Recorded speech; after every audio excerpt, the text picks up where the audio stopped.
Welcome everyone and good Saturday. Today is Saturday, May the 8th. Today also happens to be the 592nd anniversary of Jeanne d'Arc lifting the siege of Orléans by the British during the 100 Years' War, of course. Jeanne was just 17 years old. Now, what were you doing when you were 17? Do I even want to know?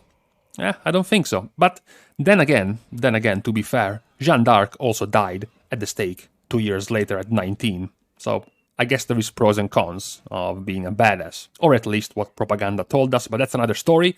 What we are here for today is to continue what we did yesterday, which was analyzing the specs by fun, by enjoyment, by how captivating they are to play. We went through the tanks and healers yesterday, so today we are going to go over the Melee DPS. Since there is quite a few of them, 13 specs in total. Much like yesterday, it is time to remember everyone about the driving force behind getting people hooked on something, which is dopamine, which is the reward, which is the signal that your brain sends you to get excited when you're about to receive everything or when you can perform an action to receive something. This is applied in multiple ways just about everywhere, video games included. When you play a role-playing game and the game starts by showing you a level 999 character decked in full gear. Or maybe the good old start playing as a decked out character one-shotting everything and then go back being a hobo in drags wielding a broken sword. That's what they do. They show you what you can be, so you get the drive to push to that. Rotations in WoW are similar in the way dopamine is released in your brain. You get the anticipation phase, the action phase, and the reward phase for your rotation, and somewhere in there must be something that feels good, that gives you a good reward.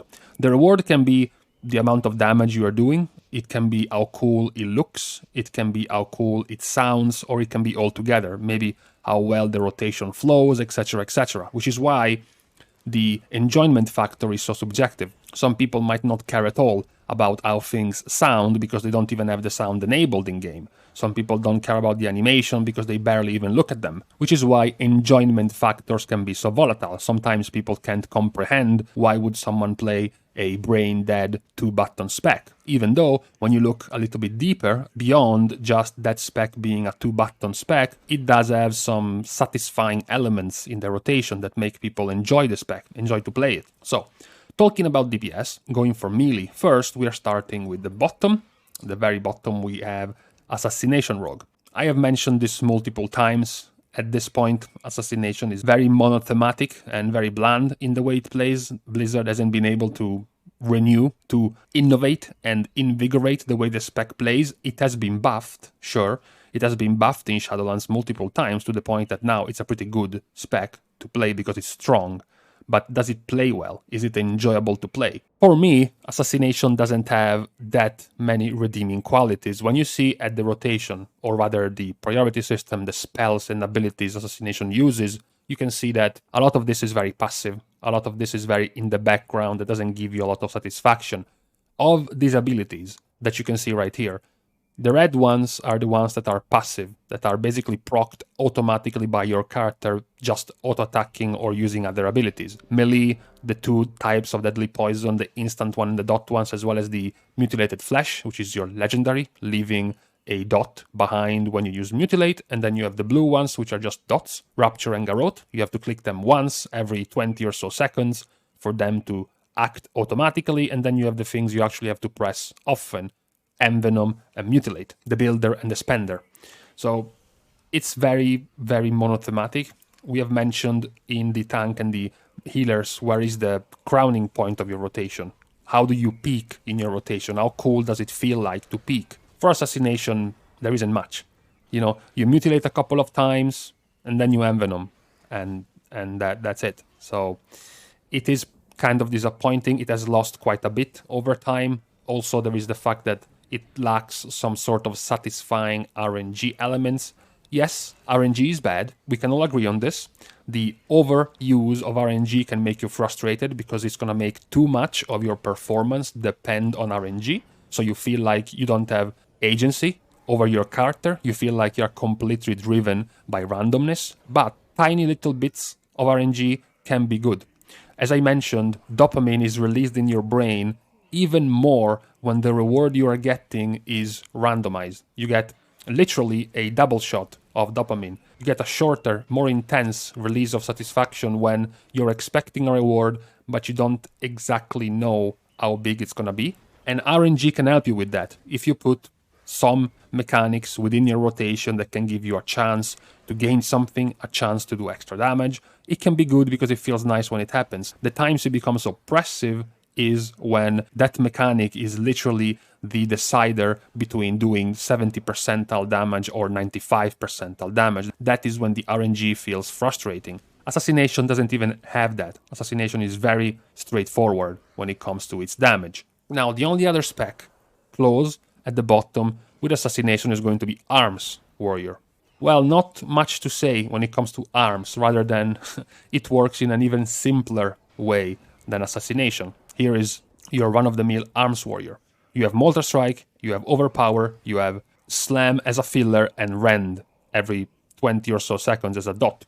And that's a talent. Sometimes you don't even use this. And that's it. You don't even have combo points. You don't even have energy to pool or anything of the sort. You just click what's available and you're done. You can go even simpler. Rather than going Night Fae, like many Arms Warrior are doing now, you can go Ventir and look like this. How enjoyable is this?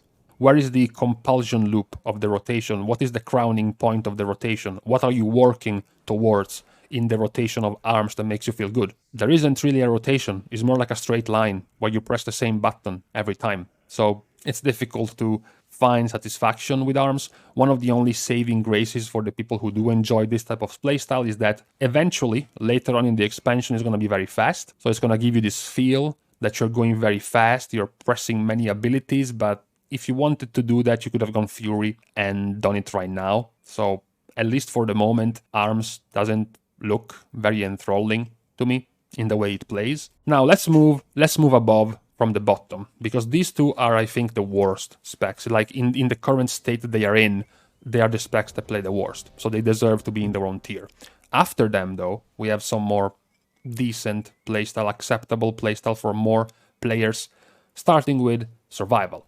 So I had to think where to put Survival, because I wanted to put it at the bottom, but then I said, come on, is it really like Arms? No, it's not like Arms, so let's not put it at the bottom. Survival has a problem, which I really don't like, which is that one of their coolest compulsion loop features could be Mongoose Bite, which is the playing around the fact that you have to spam Mongoose Bite multiple times in a row to try to get as much damage as possible, up to 5 stacks. That is what felt good about the rotation. You can pull your focus, get some damage buffs on, and then spam your Mongoose Bite for damage. But now, unfortunately, Mongoose Bite isn't even the de facto choice for survival hunters. They don't even bother with Mongoose Bite, and they just stay with their default Raptor Strike. So their damage looks like this. You have your Raptor Strike being spammed, you have your Shrapnel and your Volatile and your Pheromone Bombs from Wildfire Infusion, and then you reapply Serpent Sting on cooldown.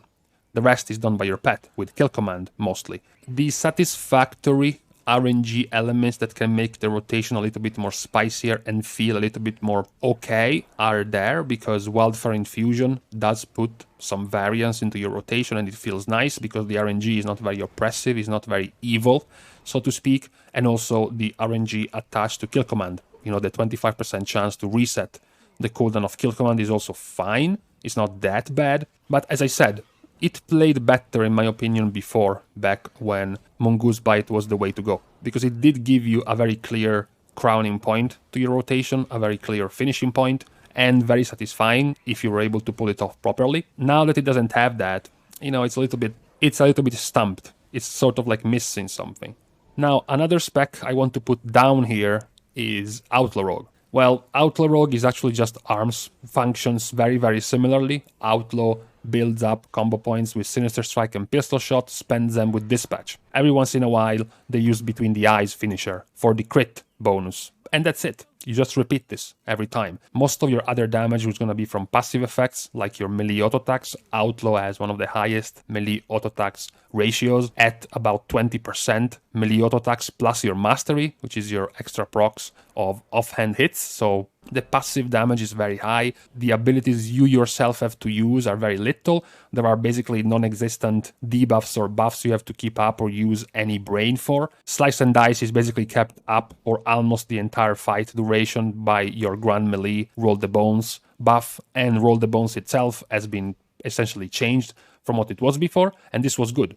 We made the example of good RNG elements, of good RNG rocks that can make you feel good. Roll the Bones was the example of the oppressive type of RNG, because it could make or break the entire rotation and the entire damage output of an Outlaw Rogue based on randomness, which wasn't fun. Unfortunately, it's not that the new Roll the Bones is very interactive and very fun to use either, so it leaves you as a very bare bones spec with not that many options, not that many satisfactory points when you think about Outlaw. Where is the cool part of the rotation? Where is the thing that feels nice that you have been able to pull off and to do successfully? It's all very simple. Next to Outlaw in this tier, the last one that's going to be in the C tier is going to be Feral Druid. The reason why I am putting Feral here is because Feral is a little bit too simple. I used to play actually Feral a couple of expansions ago in Worlds of Draenor when it was significantly more complex, and now it has been streamlined a little bit too much for my taste. This is the damage of a Feral Druid.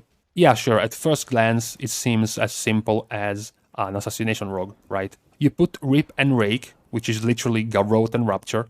You generate combo points with Shred, which is literally Mutilate, and you spend your combo points with Ferocious Bite, which is literally Envenom. That's like step-by-step Assassination Rogue. The reason why this is a little bit better, so it's higher, is because they can also use Tiger's Fury, so it gives them a little bit more in-depth usage of their cooldowns, and it gives you a little bit better feel in your rotation when you can properly use Tiger's Fury. However, Tiger's Fury is not at all what it used to be. You also no longer have baseline Savage Roar, the damage buff increase. It's a talent which nobody picks, so it loses even more complexity. It does keep a couple of cool elements in your rotation which can make you feel good. Blood Talons is a very good example, you know, using 3 different abilities, proccing the extra damage on your finishers after. It's very smooth. It feels very nice to do it. It puts you in a pretty good flow of your rotation. Omen of Clarity is a very soft type of RNG, which feels nice when it procs and you don't get triggered if it isn't. It's just an okay background RNG element. All in all, Feral is a pretty solid spec. It's just a little bit too simple for me compared to what it was. Too similar to Assassination, still better, all things considered, in the way it plays than Assassination, but I'm a little bit disappointed. Now, above Feral, we start getting into the middle. So in the middle, together, we are putting Unholy and Frost. Now, why are Unholy and Frost together? Unholy and Frost, as mentioned in the speed of the specs in the video about how fast they also play very similarly in speed. So now I'm putting them together in enjoyment. They both work in a similar way in the sense that they are cooldown related. They have to basically get their cooldowns together for a big window of damage, and then they have a downtime which is a little bit more boring. I used to put Frost higher than Unholy because their cooldown window could be much more massive and feel much better to pull off. You also have this race against time / endurance fight with your Breath of Sindragosa, because Breath of Sindragosa will continue to consume runic power and will continue to function, to do damage, as long as you have runic power. So it's a very nice race, it's a very nice fight against the ability itself to make it do as much damage as possible. It feels good when you can pull it off. The problem is that right now, this ability doesn't do enough damage to warrant building the entire spec around it. So you have plenty of talents that could be used for strengthening Breath of Sindragosa, like Hypothermic Presence to discount the cost of runic power abilities, or Icy Talons to give you faster attack speed, which is very good because you have Killing Machine, which gives you a chance to get free obliterates on attack speed, so it's very good to attack faster. Those are not even being taken because the very simple answer is it's not enough damage. You go for something more effective, higher in damage, but much more boring, something like Cold Heart. Hey man, remember every 40 seconds to press this button. It's not very entertaining. Frost does have some pretty okay, cool RNG elements like Killing Machine, as I mentioned. It does feel pretty nice to use. When it comes to Unholy, it is in a similar situation. I think it's gotten worse over time. Unholy has lost, since I mentioned it, being around cooldowns. Unholy right now, playing with Army of the Damned means you are losing out on a Gargoyle, or you are losing out on your much more popular back from BFA, Unholy Assault. So you literally just go on with your normal Army of the Dead. On top of this, the power being given to pets becomes stronger and stronger. I am not too big of a fan of pet damage specs and classes, particularly if the damage doesn't feel good for you to use. If it feels like the pet is just doing damage by itself and you're just a passenger in the class. In the case of Unholy, it feels like that, because Unholy Blight is a talent that they have to use just to make the pets do more damage. In the background, you have to use All Will Serve, which all it does is summon an extra pet and it's gonna do its damage on its own. If you're using the Frenzied Monstrosity legendary, same thing. It's just more passive damage in the background for your pets. You're basically not doing much of anything. It's not like you have a kill command, for example. It's not like you're a Demonology Warlock with Implosion. It's just very in the background, very passive, and I don't like that. When you're playing pet specs, the only thing that can give a little bit more spice to Unholy as a rotation is Deadliest Coil, the legendary which gives you a similar, but not as drastic, fight against time of Breath of Sindragosa, which is casting Death Coils increases the duration of your Dark Transformation by 1 second. So you're basically racing to try to get it to last as long as possible, which is cool. It's one of those things in your compulsion loop which can feel addictive because it felt nice to extend it by that long, and you want to do it again because now you think you can make it even longer, etc., etc. It's a cool bit, but beyond that, I don't find much of anything else too entertaining for these two Death Knight specs. The other specs that is next to them in the middle of the pack is Havoc. The first time I did this almost 7 months ago, I put Havoc into the S tier, simply because I said, okay, I am sure many other people actually enjoy this playstyle, etc., etc., but this time around, I'm just going to strictly use my own rating and my own subjective view of the spec, which is middle of the pack. As I mentioned, for Vengeance, Havoc, by default, being a Demon Hunter, is a very edgy, a very cool kids club type of spec. They have a lot of things that are made purely to look cool. Vengeful Retreat, Fell Rush, teleports behind you, nothing personnel kid type of shit. I-Beam, of course. The entire animation of I-Beam, the sound, the particle effects, the fact that it always crits. You know, it's literally designed to be like a parody of what a 13-year-old kid would find super cool in an RPG. So it's only normal to understand why so many people enjoy Havoc Demon Hunter. The gliding for free, you know, whatever, sure. Double jump, okay. You know, it's just full of this type of stuff. But then, of course, if you want to be serious, you have to look at the rotation and see that it's a fucking tragedy. You know, it's just bad. Everything around the rotation of Havoc is just boring to me. They do have some possibility. They do have some very nice possible compulsion loop feels if you get to play with things like momentum. Look at your buff, your damage increase for momentum, weave in your I-Beam, which then also gives you attack speed. And if you're playing with Chaos Theory, you can turn into Metamorphosis with Demonic. You can spam a bunch of Chaos Strikes. You're playing with Cycle of Hatred, so your Chaos Strike is going to double hit, reduce the cooldown of I-Beam even more. So your I-Beam sometimes can get to like a 10-second cooldown. When this works all together, it can feel pretty good, but right now it's not even the main major build for Havoc Demon Hunters, so it's not that great. They also do not have any particularly great RNG elements. They do have Demon's Bite, which is a type of question mark RNG element. Gaining 20 to 30 Fury doesn't feel that nice. It's not the type of cool RNG I want to see. So yeah, for me, it's just middle of the pack, but for many other people, it will feel super cool because of all the shiny things Blizzard gave the spec and the class as a whole. Now we are getting into the upper tier. We have 5 specs left. We are starting with Enhancement Shaman.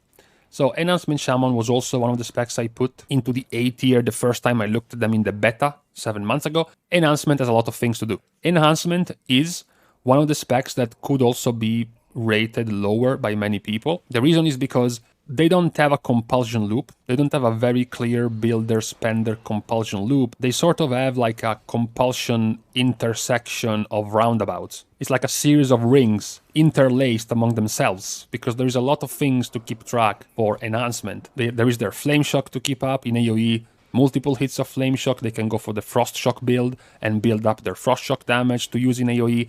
They have to dump their Maelstrom with Lightning Bolt. They have to use their Elemental Blast on cooldown. They have to remember to prioritize Storm Strike Also remember to use Lava Lash. You can go for Hot Hand and empower your Lava Lash, or Storm Flurry to give Wind Fury to your Storm Strike. There is a lot of things to keep track in Enhancement, and that's why I think some people might be taken off. They would rather just have a very simple loop, a very simple circle. The energy builds up, I use it to generate combo points, and then I spend combo points with my finishers. Period. Very simple. Enhancement is a little bit more complex, so it can turn away some players. It does have some very nice and satisfying RNG elements, which I consider a massive win because Enhancement was one of the poster children of terrible RNG systems in BFA. In BFA, Enhancement lived or died by resetting the cooldown of their Storm Strikes, so it was essentially joked to be a slot machine. You know, an RNG slot machine where you were only decent at best if you just got a ton of procs of Storm Strike resets, and that was it. Now, with the rework that Enhancement Shaman went through in Shadowlands, it is much more healthy, the RNG elements they have in the rotation, in the build. Wind Fury weapon, you know, getting free attacks of Wind Fury and possible extra Maelstrom procs, Maelstrom stacks feels very nice and very smooth. It's not too triggering if you don't get it. Stormbringer has been made much more manageable, much more healthy in the way it can reset your Storm Strike. You have Maelstrom Weapon, of course, your entire resource, builder spender, which feels very nice, even though it's based on RNG. The cooldowns, another thing that feels great. One of the things that can drag down a spec is the fact that they lack powerful cooldowns. Arms, one of the ones at the bottom, has shit cooldowns because Bladestorm, sure, feels cool, sounds cool, etc., but it's a little bit weak. It's not paired with many other super powerful cooldowns besides maybe Avatar. Assassination also just has Vendetta. Feral is even worse. Feral has been barely bailed out this expansion just because they have convoked the spirits. Survival, another weakness of Survival. Coordinated Assault is a piece of shit. Cooldown, terrible. Also barely bailed out by the fact that they are using Wild Spirits. Enhancement used to be the same in BFA. Now, not only did they buff Ascendance by quite a bit, so now it's a pretty solid cooldown, even more so for Enhancement compared to Elemental, they also mega buffed Feral Spirit.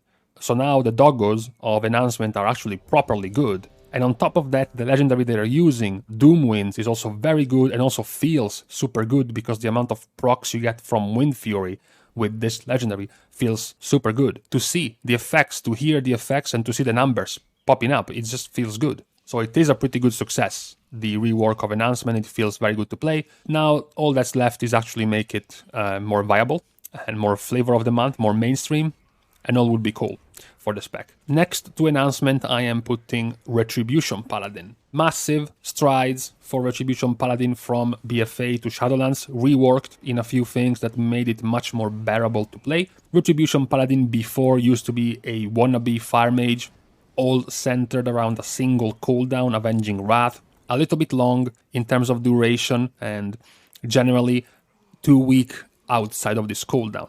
This new expansion gave Retribution Paladin things like Seraphim as an extra cooldown, Final Reckoning as an extra cooldown, reworked Execution Sentence to also be very usable in PvE situations. So now they no longer are a single cooldown machine on a 2-minute cooldown. Now they can use their 2-minute window for damage and their 1-minute window for damage. These windows are also strict enough in terms of holy power generation and the order in which you need to use your abilities, which feel very nice to pull off. The compulsion loop of prepping your cooldowns, prepping your holy power, setting them up properly, using the correct order feels very nice to pull off. What's more is that their RNG is also pretty acceptable.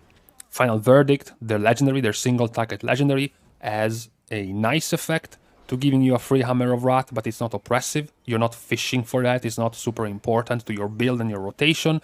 Ringing Clarity, their Kyrian Conduit is also very healthy and nice because it's very powerful, but also not too powerful that your performance is decided by this conduit. It's just healthy RNG, finishing off with Empyrean Power, another pretty cool set of RNG, which just feels nice when it procs. If it doesn't, whatever.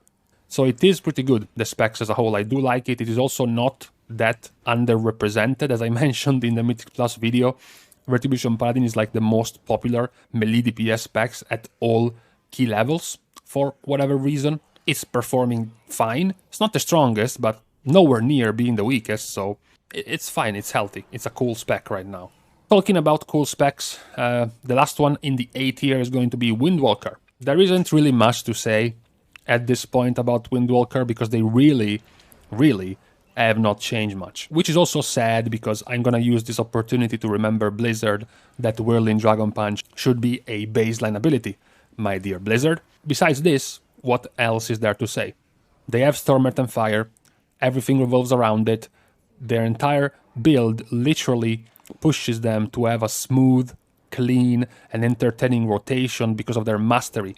Combo strikes literally wants you to not repeat your abilities, to use Tiger Palm and Blackout Kick and Whirling Dragon Punch and Fist of Fury in different orders, not repeated because you want to do more damage. The effects also feel very nice. Whirling Dragon Punch is one of the coolest abilities in the game to have and to use.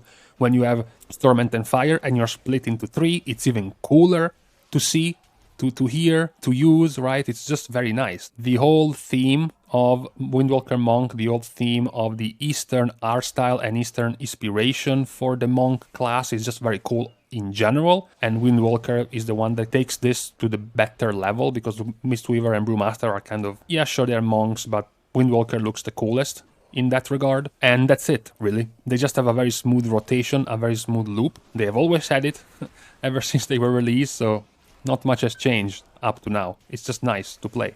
Now, at the top, at this point, if you can count specs, if you can look at icons, there's only 2 left, and that's Subtlety and Fury Warrior. Let's go over the first, more obvious one, which is Fury Warrior. Now, I put Fury Warrior last time into the A tier in the beta, but hey, now they have gotten like 20% more haste and more buffed over time, so they play much faster than before. So now they get to S tier because playing faster makes the spec be better in terms of how it plays. Not all specs are going to be cooler because they can go faster. Assassination, for example, is not going to particularly feel much cooler if they have much more haste than what they have now, whereas Fury does because it is entirely centered around being speedy.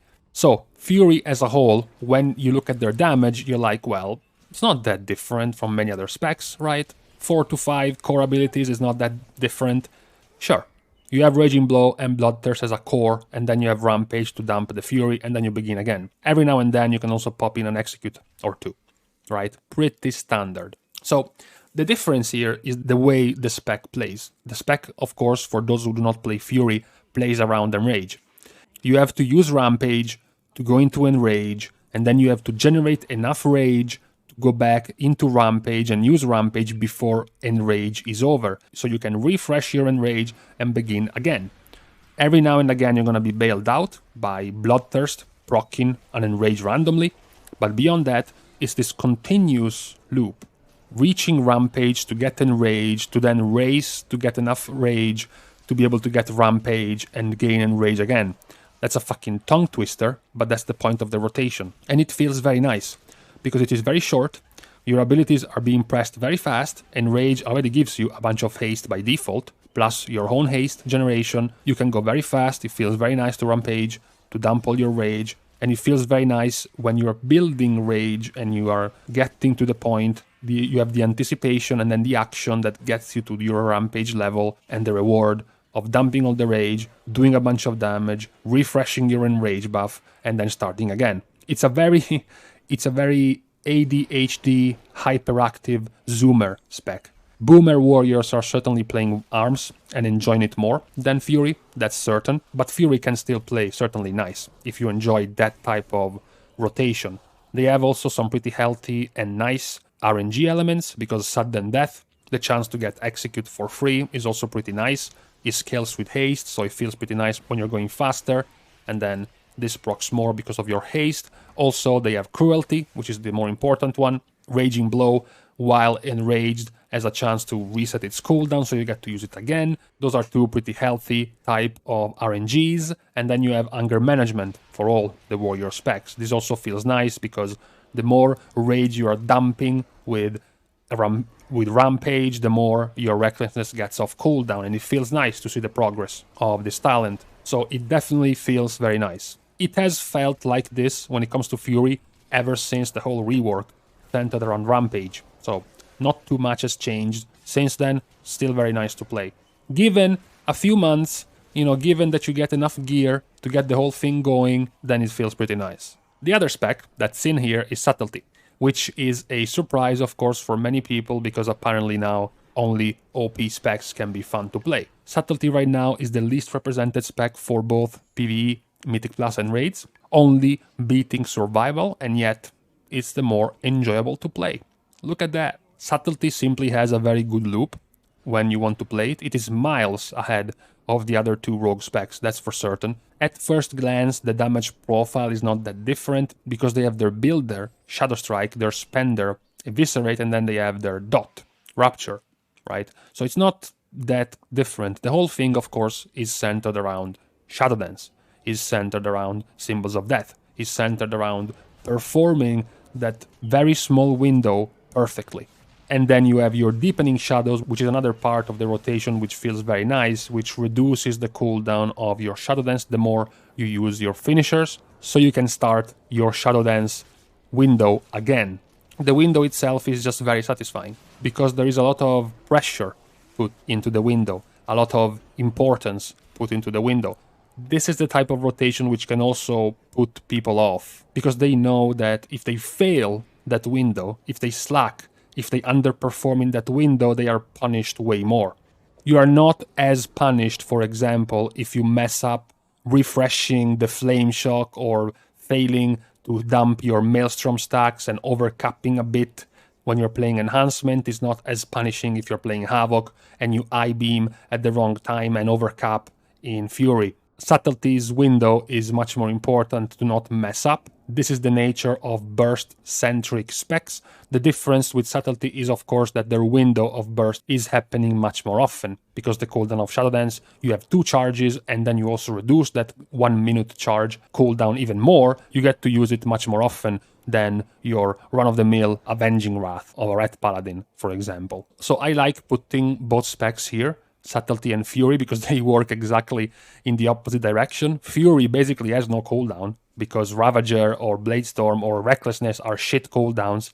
The entire rotation centers around the cycling of Rampage, whereas Subtlety is different. Subtlety is a constant use, spread, something like 40 seconds apart, of very important windows of damage that still feels very nice to pull off properly. Now, of course, much like I mentioned for Enhancement, it's not that it's strong right now. It's not that it's overpowered or super strong to use, so it's not gonna feel as satisfying. It's not gonna feel like an S tier spec, because after you've done all that work, after you have brilliantly pulled off your Shadow Dance windows, you are still losing to an Outlaw Rogue pressing 3 buttons, by quite a lot on top of that. So yeah, it loses some coolness in that regard. But with this we are done with all of the Melee DPS specs. The video has gone on long enough. This is my subjective rating of the enjoyment of the specs. Being my own personal rating is, of course, almost certainly correct anyways. Not really much to debate around these judgments, I'm pretty sure. Maybe only the doubtful one, the ones with a little bit more of an alternative type of rotation, like Enhancement, even like Subtlety, actually, and Fury. But for the other ones, I think they are pretty universal. So let me guys know what you think. Which ones are your favorite, just so I can tell you why you're wrong. Thank you for watching this way too long of a video. If you have enjoyed this, click the subscribe button. Otherwise, don't. See you guys soon, and in the meantime, okay, who is gonna be at the bottom of the fun tier for range DPS specs?